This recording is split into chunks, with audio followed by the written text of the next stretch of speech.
അതുകൊണ്ട് അവരതൊക്കെ വിട്ടിരിക്കുന്നു. അപ്പൊ എന്തായാലും അച്ഛൻ അമ്മ നമസ്കാരം.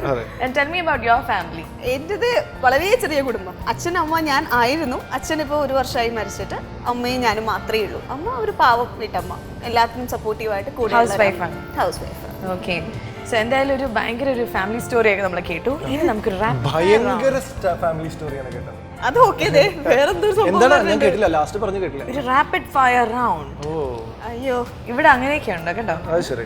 നമ്മളിങ്ങനെ ഭയങ്കര ബുദ്ധിപരമായിട്ടുള്ള ക്വസ്റ്റ്യൻസ് ചോദിക്കും. ആര് ചോദിക്കും?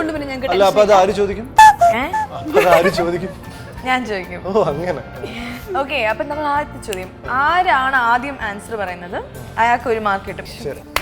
അങ്ങനെ ക്ലാപ്പ് ചെയ്ത് തെറ്റ് ആൻസർ പറഞ്ഞാൽ -1. നമ്മൾ തമ്മിലൊരു അണ്ടർസ്റ്റാൻഡിങ് ആണ്, മനസ്സിലായി? നമ്മൾ ഒരേ സിനിമയിൽ വർക്ക് ചെയ്ത 2 ആൾക്കാരാണ്.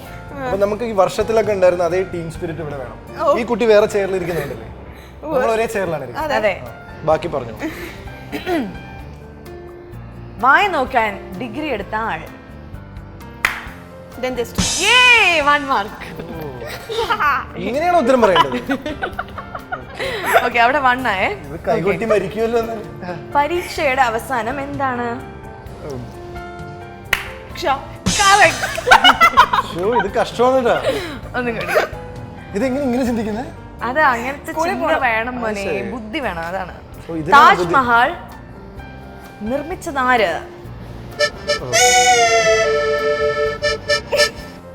നല്ല ഉത്തരമായിരിക്കില്ല. എന്തെങ്കിലൊക്കെ ഗസ് ചെയ്തു. എന്തായാലും ഇപ്പൊ ലീഡിങ് സരയാണ്. 2-0. താജ്മഹൽ നിർമ്മിച്ചതാര്? എന്താണ് അതിന്റെ? ഇത് വളരെ സിമ്പിൾ അല്ലേ? സെൻസിബിൾ ആയിട്ട് ചിന്തിച്ചാൽ മതി. സ്ട്രെയിറ്റ് ആയിട്ട് ഒരു കുഞ്ഞു കൊച്ചിന്റെ പോയിന്റ് ഓഫ് വ്യൂ ഒന്ന് ചിന്തിക്കൂ. അതിന്റെ പണിക്കാര്. കുഞ്ഞു കൊച്ചിന്റെ തവളയുടെ വാ എവിടെയാണ്? ഈ കൈ കൊട്ടിക്കൊണ്ട് സംസാരിക്കാൻ പറ്റില്ല. എനിക്ക് കിട്ടുന്ന ഉത്തരം അടുക്കുന്നതാണ്. അപ്പൊ എത്രയും 3-1. പോയിന്റ് ഇങ്ങനെ ഇടയ്ക്കിടയ്ക്ക് പറയല്ലേ, അവസാനം എനിക്ക് തിരിച്ചു പറയാനുള്ളത്. വാദിക്കാനോ വിധി പറയാനോ അറിയാത്ത കേസ് എന്താണ്? വാദിക്കാനോ വിധി പറയാനോ അറിയാത്ത ഒരു കേസ് പറയൂ. Suitcase. Suitcase. Jeep ചിന്തിച്ചവിടെ ഈ ഒരു റേഞ്ച് ആണല്ലേ സാർ? ഞാൻ ഏത് റേഞ്ചിലും എത്തും. ഞാൻ LLB. ഓക്കെ, ഇത് വളരെ വളരെ ഈസിയാണ്. അപ്പം GP നിനക്കൊരു ചാൻസ് ആണിത്. തമിഴ്നാട്ടിലെ പ്രശസ്തമായ ഒരു ആർ. ഒരു ആർ. പെരിയാർ. പെരിയാറോ? തമിഴ്നാട്ടിൽ. തമിഴ്നാടല്ലേ? ശരിയാ.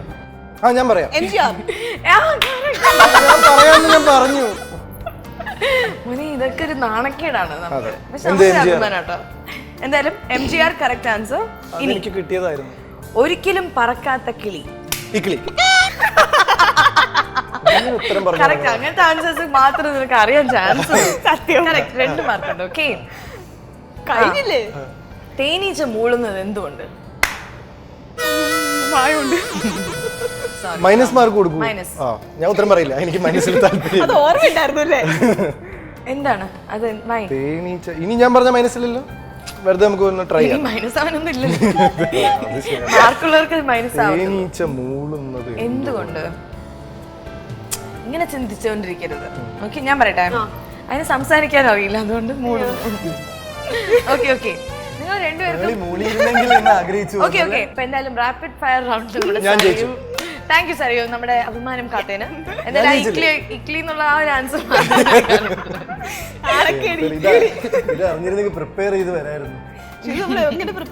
ഇതെങ്ങനെ പ്രിപ്പയർ ചെയ്യും? എങ്ങനത്തെ സ്റ്റോറിയിൽ അഭിനയിക്കാനാണ് താല്പര്യം? ഓടുന്ന സ്റ്റോറിയിൽ അഭിനയിക്കാനാണ്. ഓടുന്ന സിനിമയിൽ അഭിനയിക്കാനാണ്. എങ്ങനെയാ? എനിക്ക് അങ്ങനെയല്ല, എനിക്ക് കുറച്ച് സീരിയസ് ആയിട്ടുള്ള സിനിമകൾ ചെയ്യാനാണ് ഇഷ്ടം. പോലീസ് റോളോ? അല്ല, ഞാൻ പറഞ്ഞത് കുറെ സീരിയസ് ആയിട്ടുള്ള നല്ല സിനിമകളുണ്ട്, പക്ഷെ മലയാളി പ്രേക്ഷകർ സ്വീകരിച്ചിട്ടില്ല. ഫോർ എക്സാമ്പിൾ മഞ്ചാടി എന്ന് പറഞ്ഞൊരു സിനിമയുണ്ട്, വളരെ ബ്യൂട്ടിഫുൾ ആയിട്ടുള്ള സിനിമയാണ്.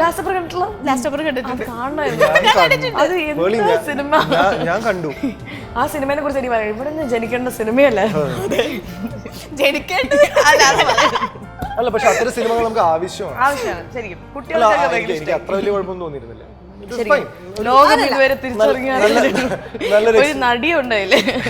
അല്ല നല്ലൊരു എക്സ്പെരിമെന്റ് ആയിട്ടാണ് ഫീൽ ചെയ്തത്. അല്ല മോനെ ശരിക്കും ഒരു ഭയങ്കര ഒരു ലവ് പക്ഷെ സ്റ്റോറി. എപ്പോഴും നമ്മള് ഭയങ്കര ജനങ്ങൾ സ്വീകരിക്കുന്ന സിനിമയുടെ ഭാഗമാവുക എന്ന് പറഞ്ഞ പ്രത്യേക സന്തോഷം. ഇപ്പൊ എനിക്ക് ഡെയിലി ബിരിയാണി കഴിക്കണം എന്നാണ് എന്റെ ആഗ്രഹം. പക്ഷെ കഞ്ഞിയാണ് കിട്ടുന്നതെങ്കിൽ കഴിക്കാണ്ടിരിക്കാൻ കഞ്ഞി പറ്റുമോ? ഇഷ്ടപ്പെടുന്ന ആൾക്കാരുണ്ട്. കഞ്ഞിയാണ് ആരോഗ്യത്തിന് നല്ലത്. പക്ഷെ എന്തെങ്കിലും കഴിച്ചല്ലേ പറ്റുള്ളൂ. അതെ, അതുകൊണ്ടാണ് പലരും പല സിനിമകളിലും അഭിനയിക്കുന്നത്. ശരിയാണ്. അല്ല ഇപ്പൊ മലയാള ഇൻഡസ്ട്രിയുടെ അവസ്ഥ എന്നല്ല, മലയാളം ഏത് ഇൻഡസ്ട്രി എടുത്ത് നോക്കിക്കഴിഞ്ഞാലും ഇറങ്ങുന്ന സിനിമകളിൽ 10% മാത്രമേ വിജയ ശതമാനം ഉള്ളൂ. ഇപ്പൊ 100 സിനിമ ഒരു കൊല്ലം ഇറങ്ങുന്നുണ്ടെങ്കിൽ അതിൽ 10 സൂപ്പർ ഹിറ്റ് ആവുന്നുള്ളൂ. അതുകൊണ്ട് വിജയിക്കുന്ന സിനിമയുടെ ഭാഗമാവുക എന്ന് പറഞ്ഞു കഴിഞ്ഞാൽ ചെറിയ കാര്യമില്ല. Yes, we need A film laboratory because ആ ഒരു പെർഫെക്റ്റ് കോമ്പിനേഷൻ കണ്ടുപിടിക്കുന്ന ഒരു സയന്റിസ്റ്റിന് എളുപ്പമല്ല, അങ്ങനെ ഒരു ഫോർമുല അല്ല ശരിക്കും. പക്ഷെ ഹോളിവുഡിൽ അവർക്ക് ഫോർമാറ്റ്സ് ഉണ്ട്. ഞങ്ങൾ ഇതിന് ഫിലിംസിൽ MBA ഒക്കെ ചെയ്തപ്പോൾ അവർക്ക് പാറ്റേൺസ് ഉണ്ട്. ഇപ്പൊ ഇത്രയധികം ഡ്രാമ, ഇത്ര ആക്ഷൻ, ഇത്ര കോമഡി, ഇത് വെച്ചിട്ട് അവർ ഒരു മെട്രിക്സ് ഉണ്ടാക്കിയിട്ടുണ്ട്. ഇപ്പൊ 18 വയസ്സ് മുതൽ 35 വയസ്സ് വരെയുള്ള ആളുകളിൽ ഇത്ര ആൾക്കാർ ഇത്തരം സിനിമകൾ കാണാൻ പോകും, ഇത്തരം സാധനങ്ങൾ ഈ സിനിമയിൽ ഉണ്ടെങ്കിൽ ആളുകൾക്ക് അത് ഇഷ്ടപ്പെടും. അതുപോലെ തന്നെ സ്ക്രിപ്റ്റിന്റെ യാത്രയൊക്കെ പറയും. ഈ സ്ക്രിപ്റ്റിൽ ഇത്തരം ഇടവേളകളിൽ ഇതൊക്കെ സംഭവിച്ചു കഴിഞ്ഞാൽ അതൊരു നല്ല സ്ക്രിപ്റ്റ് ആവാൻ സാധ്യതയുണ്ട്. അങ്ങനെയാണ് അവിടുത്തെ ഹോളിവുഡ് സ്റ്റുഡിയോസ് വർക്ക് ചെയ്യുന്നത്. പക്ഷേ ഇതൊക്കെ ആണെങ്കിൽ കൂടിയും അതൊരു ഡെഫിനിറ്റ് പാറ്റേൺ അല്ല. And there are certain scenarios like ചില സമയങ്ങളിൽ ഇപ്പോൾ ഫോർ എക്സാമ്പിൾ ഒരു ഇലക്ഷൻ ടൈം നടന്നുകൊണ്ടിരിക്കുകയാണ് കേരളത്തിൽ. ആ സമയത്ത് ആ ഒരു ടോപ്പിക് റിലേറ്റഡ് ആയിട്ടുള്ള ഒരു സിനിമ ഇറങ്ങുകയോ അല്ലെങ്കിൽ ഇപ്പം ഫോർ എക്സാമ്പിൾ ഇപ്പം ഭയങ്കരമായിട്ട് എന്തെങ്കിലും വിമൻ അഗേൻസ്റ്റ് ആയിട്ട് എന്തെങ്കിലും സംഭവിച്ചുകൊണ്ടിരിക്കുന്ന സമയത്ത് ഇപ്പോൾ 22 ഫീമെയിൽ കോട്ടയം പോലത്തെ ഒരു സിനിമ റിലീസായ സമയത്ത് അതിന് ഭയങ്കരമായിട്ടൊരു ആൾക്കാർ അക്സെപ്റ്റ് ചെയ്തു. ബിക്കോസ് അങ്ങനത്തെ ഒരു കറണ്ട് അഫയേഴ്സിന്റെ തീർച്ചയായിട്ടും കറണ്ട് അഫയേഴ്സ്. കാരണം നമ്മുടെ കേരളം എന്ന് പറയുന്നത് ഭയങ്കര ന്യൂസ് സാവി ആയിട്ടുള്ളൊരു, എല്ലാരും ന്യൂസ് വായിക്കും. അതുപോലെ തന്നെ ഞാനൊക്കെ ഡെയിലി ന്യൂസ് പേപ്പർ ഇന്നും കൂടി ഒന്ന് വായിച്ചില്ലടാ. ഇന്നത്തെ ന്യൂസ് പേപ്പർ വായിച്ച 2 ദിവസമായി. അല്ല ന്യൂസ് പേപ്പർ വായിച്ചു കഴിഞ്ഞാൽ മറ്റേ തവളയുടെ നടുവിലാണെന്ന് പറയാൻ എളുപ്പമല്ല, അത് വേറെ കാര്യമേ. അധികം വായിച്ചു ഞാൻ ആക്ച്വലി അഭിനയിക്കുകയാണ്, ഇങ്ങനെ മന്ദോദി പോലെ ആക്ട് ചെയ്യാണ്.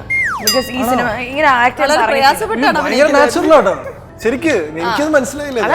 ഞാനിപ്പോ അഭിനയിക്കുകയാണ്. ഭയങ്കര നാച്ചുറൽ ആയിട്ട് എങ്ങനെയുണ്ട് മോളെ? നന്നായിട്ടുണ്ട്. GP ഭയങ്കര ഇന്റലക്ച്വൽ ആണ്.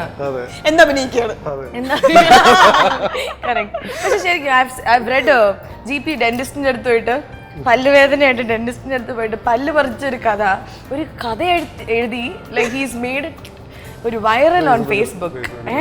അത് കണ്ട് ചിരിച്ച് വൈറലാക്കിയ കുറെ എനിക്കറിയാം. അതുപോലത്തെ ഒരു കഥ വായിക്കണ്ട, അത് വിട്ടേക്ക്. അല്ല പല ഷെയ്ഡ്സും ഉണ്ട്. എനിക്ക് ഷെയ്ഡ്സ് അല്ല, അല്ല ചില സമയത്ത് എഴുത്തിനോട് താല്പര്യം തോന്നുമ്പോൾ ശരിക്കും GP ആണ് എഴുതിയത്. ശരിക്കും നല്ല കോമഡി ആയിരുന്നു. അതായത് മറ്റൊരു ഏലിയൻ ഇൻവേഷന്റെ കഥയൊക്കെ ഉണ്ട്. എനിക്ക് ആ ഡെന്റിസ്റ്റിന്റെ അടുത്ത് പോയി ഇരുന്ന് ഇത് ചെയ്തപ്പോ എനിക്കൊരു ഭയങ്കര എക്സ്പീരിയൻസ് ആയിരുന്നു. നല്ല ഇവരിതിനകത്ത് വല്ല ആർക്കിയോളജിക്കൽ എക്സ്കവേഷൻ ഒക്കെ നടത്തുന്ന പോലെ നമുക്കൊന്നും ചെയ്യാൻ പറ്റില്ലല്ലോ. നമ്മൾ വായും പൊളിച്ചിങ്ങനെ നിൽക്കുമല്ലോ.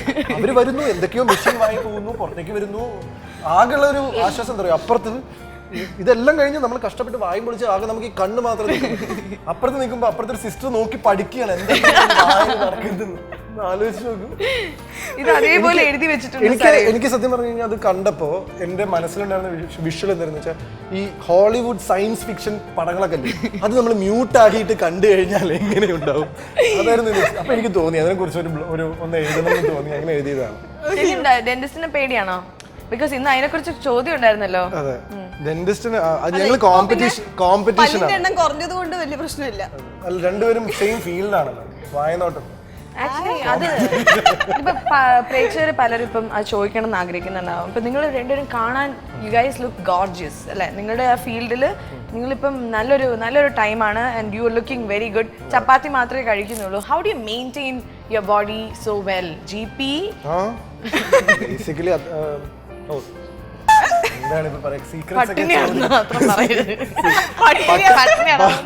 പട്ടിണിയെ കിടന്നിട്ടുണ്ട് ഫസ്റ്റ് പടത്തിന് വേണ്ടിയിട്ട്. ആദ്യത്തെ സിനിമയില് അടയാളങ്ങൾ പോവർട്ടിനെ കുറിച്ചാണ് സിനിമ, പട്ടിണിയെ കുറിച്ചിട്ടാണ്.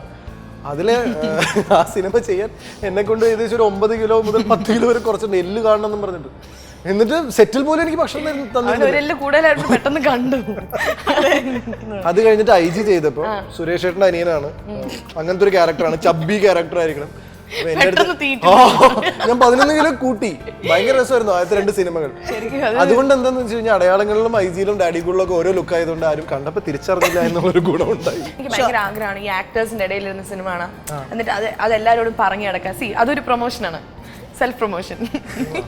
നമുക്ക് മമ്മൂക്കയുടെ ഒപ്പം വരുന്ന പടങ്ങൾ അയ്യോ അത് കുറച്ച് ഓവറായി പോകത്തില്ലേ? ഓവറല്ല. അയ്യോ മമ്മൂക്ക വിചാരിക്കുന്ന പോലെ ഒന്നും അല്ല കേട്ടോ. വർഷം സെറ്റിൽ ഞങ്ങൾക്ക് ഏറ്റവും രസമായിട്ടുള്ള അനുഭവം അതായിരുന്നു. എന്താണ് മമ്മൂക്ക ഇപ്പൊ മമ്മൂക്ക വെച്ചാൽ കുറച്ച് പേടി like അത് എല്ലാവർക്കും അങ്ങനെയായിരുന്നു. ഇപ്പൊ ഞാൻ ഡാഡി കൂളിൽ അഭിനയിച്ചപ്പോ ഞാൻ മമ്മൂക്ക എന്ന സ്റ്റാറിനെ മാത്രമേ കണ്ടുള്ളൂ. പക്ഷേ ഞാൻ വർഷത്തിൽ അഭിനയിച്ചപ്പോൾ ഒട്ടും പ്രതീക്ഷിക്കാത്ത മമ്മൂക്ക എന്ന സുഹൃത്തിനെയാണ് ഞാൻ അവിടെ കണ്ടത്. ശരിക്കും ഞാൻ തമാശ പറയില്ല. കാരണം മുമ്പൊക്കെ ആളുകൾ ചോദിക്കാറുണ്ട്, മമ്മൂക്കയെ കുറിച്ച് എപ്പോഴും വരുന്നൊരു ചോദ്യമാണ്, നമുക്ക് ഭയങ്കര ജാടയാണെന്ന് കേട്ടിട്ടുണ്ടല്ലോ, ഭയങ്കര ഇതാണല്ലോ, അറഗന്റ് ആണെന്നൊക്കെ കേട്ടിട്ടുണ്ടല്ലോ. അപ്പൊ ഞാൻ അന്ന് ഡാഡി കൂൾ സമയത്ത് ഞാൻ പറഞ്ഞിരുന്നത് അല്ല, നമുക്ക് സീരിയസ് ആണ്, ജാടയായിട്ടൊന്നും എനിക്ക് തോന്നിയില്ല. അദ്ദേഹം വളരെ സീരിയസ് ആയിട്ടുള്ള ഒരു വ്യക്തിയാണ്. ഇന്ന് എന്റെ അടുത്ത് ചോദിക്കാൻ ഞാൻ പറഞ്ഞു, മൂപ്പര് ഭയങ്കര ഒരു സുഹൃത്താണ്, മൂപ്പര് ഭയങ്കര ഹ്യൂമർ സെൻസ് ഉള്ള ഒരു വ്യക്തിയാണ്. നല്ല ഹ്യൂമർ സെൻസ് ഉള്ള ഒരു മനുഷ്യനാണ്. അതേ പറഞ്ഞ ഒരു ജോക്ക് ഞങ്ങൾക്ക് വേണ്ടി ഒന്ന് പറയാം. നമുക്ക് പറഞ്ഞൊരു ചിന്തിക്കാൻ സമയം വേണം. പ്ലീസ് ഞാൻ പറഞ്ഞുതരാം. നമുക്ക് ഇതുപോലെ അതിനകത്ത് ഞാൻ പറഞ്ഞുതരാം. ആശേച്ചി മമ്മൂക്കയും കൂടി ഇരിക്കുകയാണ്. അപ്പോൾ ഒരാൾ ആശേച്ചിയോട്, രഞ്ജിത്തേട്ടൻ്റെ അടുത്ത് ചോദിച്ചു, ആശേച്ചി ഈ ഇത്രയും ഡാൻസിന്റെ ഒരു ബാക്ക്ഗ്രൗണ്ട് ഉള്ളത് കൊണ്ടാണോ ഇതിലേക്ക് കാസ്റ്റ് ചെയ്തത് എന്ന് ചോദിച്ചു ആശേച്ചി. അപ്പം നമുക്ക് പറഞ്ഞു, ഇതിനകത്ത് നായകൻ മുതൽ എല്ലാവരെയും ഡാൻസ് ബാക്ക്ഗ്രൗണ്ട് ഉള്ളവരെയാണ് കാസ്റ്റ് ചെയ്തിരിക്കുന്നത് എന്ന് അദ്ദേഹം പറഞ്ഞു. ഹീസ് മേക്കിംഗ് ഫൺ ഓഫ്, അല്ലെങ്കിൽ അത് ആ ഒരു സ്റ്റൈലിലാണ് നമുക്ക്. He's very very cool about things. പക്ഷെ ഏറ്റവും രസം എന്താ അറിയോ, ഇതിനകത്ത് പ്രജ്വൽ ചെയ്ത ഡാൻസ് മൂവ്സിൽ മമ്മൂക്ക മകനായിട്ട് ചെയ്യുന്നുണ്ട്. മമ്മൂക്കയുടെ മകനായിട്ട് കളിച്ച ഒരു സോങ്ങിൽ 1-2 ഡാൻസ് സ്റ്റെപ്പ് മമ്മൂക്ക പഠിപ്പിച്ചു കൊടുത്തിട്ടുണ്ട്. ശരിക്കും അത് ഏത് സ്റ്റെപ്പാന്ന് ഞാൻ പറയട്ടെ.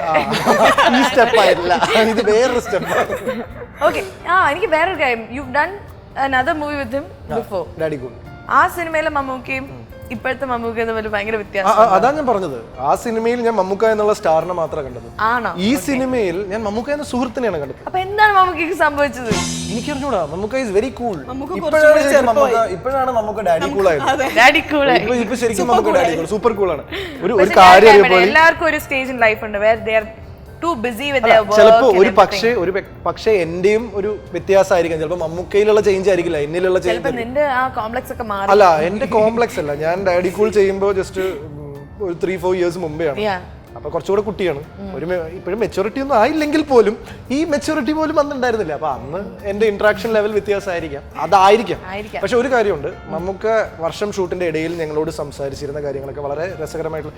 നട്ടുച്ചയ്ക്ക് ഞങ്ങൾ വിശന്നിരിക്കുമ്പോൾ, ഒരു ഗ്രൗണ്ടിന്റെ നടുവിൽ വെയിലൊക്കെ കൊണ്ട് വിശന്നിരിക്കുമ്പോൾ അദ്ദേഹം വന്നിട്ട്, എടാ നീ ടർക്കിഷ് ഫുഡ് കഴിച്ചിട്ടുണ്ടോ? ആ ഫുഡിന്റെ ഒരു ഗുണം എന്ന് പറഞ്ഞു കഴിഞ്ഞിട്ടുണ്ടോ, ആ ഫുഡ് കഴിച്ചു കഴിഞ്ഞാൽ നമുക്കിങ്ങനെ അലിഞ്ഞു പോകും. നമുക്ക് 1 മണിയാണ് സമയം, അത്രയും ജോളി ആയിരുന്നു.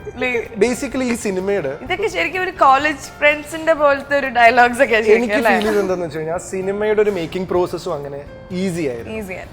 ഈ സിനിമയിൽ മമ്മൂക്ക ചെയ്യുന്നത് വളരെ റിയലിസ്റ്റിക് ആയിട്ടുള്ള ഒരു ക്യാരക്ടറാണ്. അതിഭയങ്കരമായിട്ടുള്ള ഡ്രമാറ്റിക് സിറ്റുവേഷൻസ് ഒന്നും ഇല്ലാത്ത വളരെ പ്ലെയിൻ ആയിട്ടുള്ള ഒരു കഥാപാത്രത്തെയാണ്. പ്ലെയിൻ എന്ന് പറഞ്ഞു കഴിഞ്ഞാൽ മനുഷ്യൻ, നമ്മുടെ ഈ സൊസൈറ്റിയിലെ ആളുകൾ, സൊസൈറ്റിയിലെ ഒരു നമ്മൾ സ്ഥിരം കണ്ടുവരുന്ന ആളുകളുമായിട്ട് വളരെ അടുത്ത് നിൽക്കുന്ന, എല്ലാ വികാരങ്ങളിലും കുശുമ്പും കുന്നായ്മയും സന്തോഷവും സങ്കടവും എല്ലാം പ്രകടിപ്പിക്കുന്ന ഒരു പച്ചമനുഷ്യനാണ്. ശരിക്കും എവിടെ താമസിക്കുന്നത്? പട്ടാമ്പി തന്നെയാണ്. ഇപ്പോഴും സെറ്റിൽഡ് അവിടെയാണോ? ഇപ്പോഴും പട്ടാമ്പി. വർക്ക് എല്ലാം ഇപ്പൊ എറണാകുളത്ത് ആയതുകൊണ്ട് ഡു യു ലിവ് ഹിയർ?